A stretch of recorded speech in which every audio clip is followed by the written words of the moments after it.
বিসমিল্লাহির রহমানির রহিম।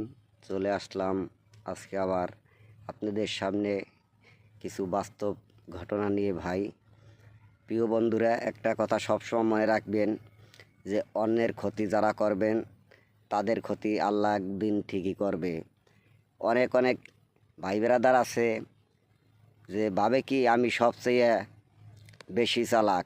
না না ভাই, আপনি বেশি চালাক না, ঠিক আছে? আপনার চেয়েও চালাক অনেক লোক আছে।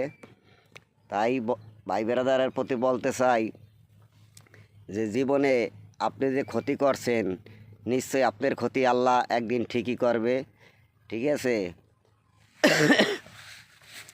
তাই নিজেরে বেশি চালাক মনে করবেন না ভাই।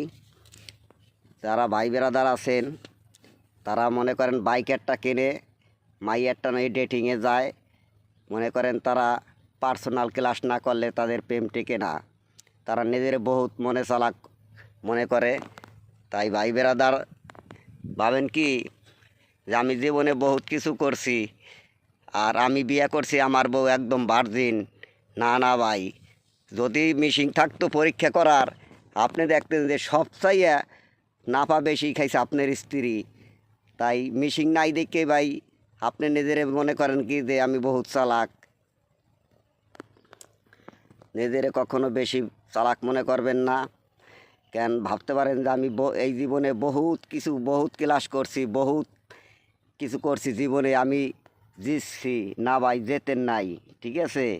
আপনি যে বিয়ে করছেন আপনার স্ত্রীও যাই দেখেন কত ক্লাস করছে ইনশাল্লাহ, যে ওর মোটর সাইকেলের পিছনে বহুত ঘুরছে, বহুত কিছু করছে আর বহুত নাফা খাইছে ইনশাল্লাহ, ঠিক আছে? তাই নিজের বেশি মনে করবেন না যে আমি জিতছি।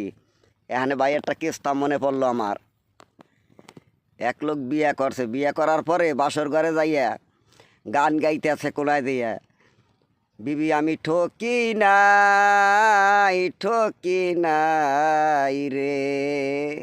স্ত্রী মনে মনে চিন্তা করে যে আজকে বাসর রাইতের দিন, আজকে কবে সুখ দুঃখের কথা, আর আজকে স্বামী আমার গান গাইতেছে, ঘটনা কি?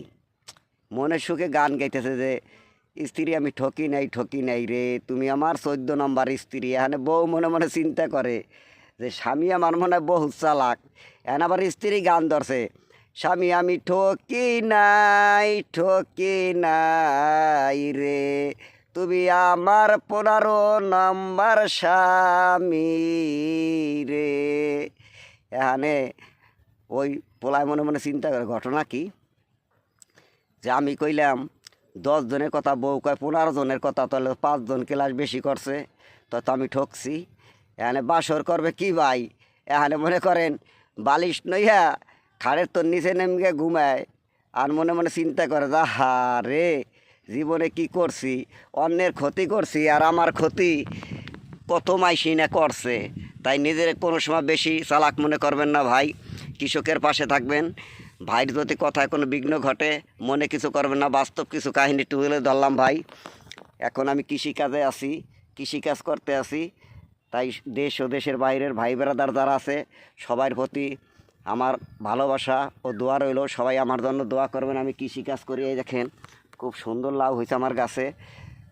ধন্যবাদ। সবাই ভালো থাকবেন, সুস্থ থাকবেন, এই কামনাই করি। খোদা হাফেজ।